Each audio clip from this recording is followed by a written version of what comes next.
시간 하나님께서 우리에게 주신 말씀은 요한계시록 14장 1절에서 5절의 말씀입니다. 신약성경 412쪽 요한계시록 14장 1절에서 5절의 말씀입니다. 요한계시록 14장 1절에서 5절 말씀 우리 한 절씩 교독하도록 하겠습니다. 또 내가 보니 어린 양이 시온산에 섰고 그와 함께 14만 4천이 서 있는데 그들의 이마에는 어린 양의 이름과 그 아버지의 이름을 쓴 것이 있더라.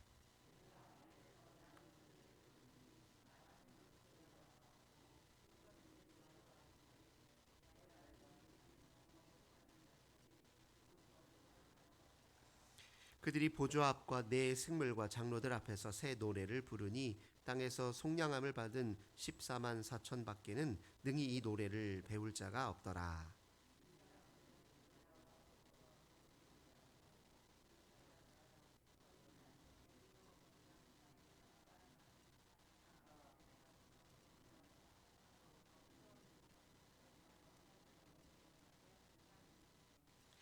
그 입에 거짓말이 없고 흠이 없는 자들이더라. 아멘. 오늘도 주님의 전에 먼저 찾아 나오신 우리 모든 성도님들 하나님께서 하늘의 은혜와 평화 가득 부어주시길 주님의 이름으로 기원합니다. 오늘 본문의 말씀 통해서 어린 양에게 속한 자들 이런 제목으로 함께 은혜 나누겠습니다.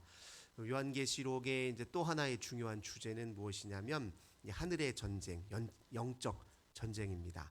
지상에서 우리 예수님 믿고 우리 주님 예수님께 신실한 그런 신앙인들, 그리스도인들은 박해를 받았는데 그 박해 배후의 세력에 하늘의 영적 어둠의 존재들이 있다라고 요한계시록은 언급합니다. 그를 사탄이라고 언급하고 있고 요한계시록 12장에서 그는 큰 용으로 그렇게 묘사됩니다. 상징적인 다 언어이죠. 그 사단 보이지 않는 어둠의 세력을 이제 뭔가 상징적으로 형상화시켜서 설명을 하려다 보니 이제 큰 용이라는 표현을 쓰는 건데 이것은 우리가 이제 창세기에서 사람이 처음 이제 하나님의 명령을 거스르고 불순종하도록 유혹했던 이제 뱀을 이제 확대해서 표현한 것이라고 이야기할 수 있습니다. 그렇게 사람을 속이고 하나님을 거스리게 하고 또 하나님과의 관계를 이제 우리와의 관계를 분리시키려고 하는 그런 어둠의 세력을 이제 사단이라고 용이라고 그렇게 묘사하고 있죠. 그 용에게서 이제 파생된 이제 짐승들이 있는데 요한계시록 13장에 보면 이제 바다에서 올라온 짐승이 있고 땅에서 올라온 짐승이 있는데 이 짐승들은 현실 그 사단의 세력에 힘입어서 지상에서 실제로 그리스도인들을 박해하고 핍박했던 실제 로마의 권력자들 그리고 그들을 비호하고 그들 편에 서서 그리스도인들을 괴롭히는 사람들 이런 사람들을 빗대어서 이제 바다에서 올라온 짐승, 땅에서 올라온 짐승으로 그렇게 묘사하고 있습니다. 그리스도인들이 그들을 직접 감당하기는 어렵습니다. 그들은 훨씬 더 큰 힘을 가지고 있고요. 더 강한 무기를 가지고 이제 그리스도인들을 괴롭혔죠. 그리스도인들을 박해할 수 있는 다양한 수단들이 많이 있었습니다. 그러니까 그리스도인들이 자기 힘으로 그들을 대항하기는 실제로 어려웠고 그리스도인들의 힘이 미치지 않는 영역에서 더 큰 세력들이 그 배후에 있다는 것을 이제 계시록은 이야기합니다. 그러나 이제 이 큰 세력들 앞에서 믿음을 신실하게 지켜야 하는 사람들에게 그러면 이렇게 어려운 상황에만 직면해 있느냐? 그렇지 않다는 것입니다. 그들 어둠의 세력과 보이지 않는 곳에서 싸워주시는 분이 계셨는데 대신 그 싸움을 감당하시는 분이 계셨는데 그분이 바로 이제 그리스도 예수시라는 것이죠. 그러니까 주님은 믿는 자들을 대리하여 어둠의 세력과 싸우고 계셨다는 겁니다. 근데 그분은 어떤 방식으로 싸우셨느냐? 이제 십자가에 당신 몸을 던지심으로 십자가에 달려 죽으심으로 이제 그 전쟁을 그렇게 치르셨는데 그 전쟁은 결국 승리한 전쟁이라는 겁니다. 왜냐하면 주님은 죽으셨을 뿐만 아니라 부활하셨죠. 그래서 모든 죽음과 어둠의 세력과의 전쟁에서 최후의 승리자는 누구냐? 그리스도 예수라는 겁니다. 그러니까 예수님 믿는 사람들은 이 어둠의 세력, 사단의 세력들과 그 믿음으로 그 모든 것을 맞서고 있는데 그건 승리가 보장된 전쟁이라는 겁니다. 영적 전쟁, 하늘의 전쟁이라는 것은 이미 승리가 최후의 승리가 정해져 있는 거예요. 그러니까 정해진 싸움을 싸우고 있는 것이기 때문에 잘 견디기만 하면 된다는 겁니다. 그래서 그렇게 요한계시록은 믿는 성도들을 이제 격려하고 지지하는 내용들로 가득 차 있다. 그렇게 이해할 수 있겠습니다. 많은 당시에 이제 성도들의 그 상황이 어땠겠습니까? 주변에서 수많은 밖의 상황에서도 억울하게 끌려가기도 하고 때로 매를 맞기도 하고 그러다가 이제 죽임을 당하는 사람들도 있잖아요. 약한 사람들 같은 경우에는 이제 몇 대 잘못 맞기만 하더라도 큰 병에 걸려서 죽음을 당하기도 하잖아요. 그럼 실제 이제 믿는 사람들 입장에서는 그게 얼마나 억울하고 괴로운 상황이겠어요.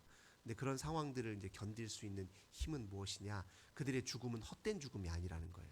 예를 들면 그리스도께서 십자가에 죽으신 죽음이 헛된 죽음이 아니셨잖아요. 그 죽음은 온 인류를 대속하기 위한 죽음이었고, 그리고 그 죽음은 죽음으로 끝나는 것이 아니라 부활의 영광과 승리로 나타났잖아요. 그러니까 예수 믿다가 신실한 그리스도인들에게 당하는 그 박해와 시련과 그리고 때로는 죽음과 그 고통은 헛된 고통과 죽음이 아니라는 겁니다. 그건 역시 그리스도와 함께하는 승리가 보장되어 있고 부활이 보장되어 있다라는 걸 이제 그리스도인들에게 끊임없이 이제 격려하는 책이 또 이 요한계시록이라고 할 수 있습니다. 오늘 이제 이 시대에 우리도 마찬가지인데요. 사실은 우리 그리스도인들이 감당해야 될 큰 어둠에 우리를 속이고 끊임없이 우상 숭배하고 그 다음에 세속의 이런 세속 문화를 자꾸 향유하게 하고 향취하게 하고 거기에 편향되게 만드는 이 모든 힘들은 우리 혼자 감당하기는 사실 어려운 일입니다. 우리의 의지로 맞서서 이길 수 있는 것이 아니에요. 그러니까 그리스도에게 힘입어서 예수 그리스도에게 힘입어 주님의 능력에 힘입지 않으면 절대 승리할 수 없습니다. 그러나 주님 편에 속해 있기만 하면 그 승리가 다 보장된다는 겁니다. 오늘 우리가 함께 읽었던 이 본문에서 우리가 예수님께 속해서 승리가 보장된 사람들에 대한 특징이 무엇인지를 이제 묘사하고 있는 거예요. 그 예수님께 속해서 승리가 보장된 사람을 14만 4천 명이라고 얘기를 하는데 이 14만 4천 명 제가 설명드렸죠. 하나님의 백성을 상징하는 12 이스라엘의 12지파를 떠올리시면 되겠습니다. 그 12 곱하기 12가 144고 그러니까 하나님의 백성 중에 백성이란 뜻이고 천은 고차원적인 즉 이 세상에 속해 있는 존재가 아니라 하나님께 속한 존재라는 그런 의미를 갖고 있는 천 이게 곱해가지고 14만 4천인 거예요. 그러니까 14만 4천은 하나님께 속한 신실한 그리스도인들을 이제 이렇게 숫자로 상징적으로 표현하는 겁니다. 반면에 하나님을 믿는 사람들을 박해하고 사단의 힘에 굴복해서 끊임없이 그리스도인들을 박해하는 사람들을 수로 표현하자면은 이제 그 사람들은 이마에 666이 이제 표시된 사람이라고 할 수 있죠. 근데 이게 666이라고 하는 게 화요일 날 말씀드린 대로 그는 로마 황제를 이제 가리키는 상징 수예요. 그러니까 박해 세력을 예전에 그리스도인들이 크게 한번 큰 박해 상황을 직면했을 때 그때의 통치자가 네로 황제였기 때문에 이후에 모든 박해자들을 대명사로 네로 황제가 꼽혔거든요. 근데 그걸 이름을 노골적으로 표현할 수 없으니 666이라는 숫자로 그렇게 표현한 것입니다. 그렇게 666이 이마에 찍힌 사람들과 그리고 어린 양께 속한 14만 4천 명은 이제 대비되는 것이죠. 이 둘 간의 이 대립은 결국은 이제 그리스도의 최후 승리로 끝날 것이다. 이렇게 얘기합니다. 이들은 특징이 뭐냐? 2절을 보니까 하늘에서 나는 소리를 듣는 자리라는 거예요. 이게 주님의 음성에 깨어있는 사람들을 의미하는데 이 소리는 그리스도인들에게 우렛소리 같이 그렇게 들린다는 거예요. 그러니까 사단의 종용을 받는 사람 그리고 현실적으로 우상 숭배하고 로마의 권력을 따르는 편에 있는 사람들에게는 주님의 음성은 안 들리겠죠. 그거는 들리지 않는 소리입니다. 근데 하나님께 어린 양께 속한 자들에게 주님의 음성은 우레소리 같이 크게 들린다는 거예요.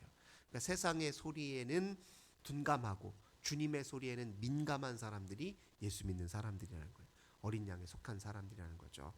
우리를 유혹하는 사탕발림의 소리, 우리를 끊임없이 괴로움으로 몰아가고 있는 사람들의 소리는 둔감하게 듣고 주님의 소리는 민감하게 듣는 그런 게 그리스도입니다. 또 3절에 보니까 이들은 장로들 앞에서 새 노래를 부르는 사람인데 이 노래는 하나님께 속한 사람들 외에는 배울 수 없는 거라는 거죠. 우리가 주님 앞에 부르는 이 찬양, 한마디 찬양의 고백, 주님께 드리는 이 감사의 고백이라는 건요, 아무나 할 수 있는 것이 아니라는 거죠. 우리의 생명의 주인이 누구시고 우리가 마지막까지 의지해야 될 분이 누구라는 것을 명확히 깨닫는 사람들에게만 이 찬양과 감사의 고백이 가능하다는 것을 빗대어 표현하고 있습니다. 또 4절에 보니까 여자와 더불어 더럽히지 아니하고 순결한 자다 이렇게 표현합니다. 이게 왜 그러냐면 요한계시록 12장에 보면 이제 사단을 용이라고 표현했잖아요. 이 용의 큰 세력 앞에서 이 용과 대립해서 싸우고 견디는, 끝까지 견디는 그 사람을 여자로 이렇게 표현하고 여인으로 표현하고 있거든요. 그 여자와 더불어 즉 신실하게 믿음을 지켰던 신앙의 선조들과 그 길을 같이 하면서 끝까지 주님 편에 서는 사람들 이렇게 표현하고 있는 것이죠. 근데 그들은 특징이 뭐냐? 4절 보니까 어린 양이 어디로 인도하든지 따라가는 자라 이렇게 표현합니다. 어린 양의 길을 쫓아가고 순종하는 사람들이다 이렇게 표현하죠. 그 길이 결국은 십자가의 이제 길입니다. 어떤 죽음과 고난과 핍박도 다 감수하고 끝까지 예수 제자의 길을 놓치지 않는 사람들, 그런 사람들이 어린 양에 속한 자다 이렇게 표현하고 있습니다. 그래서 5절에 보니까 마지막으로 그들은 입에 거짓말이 없고 흠이 없는 자다 이렇게 표현합니다.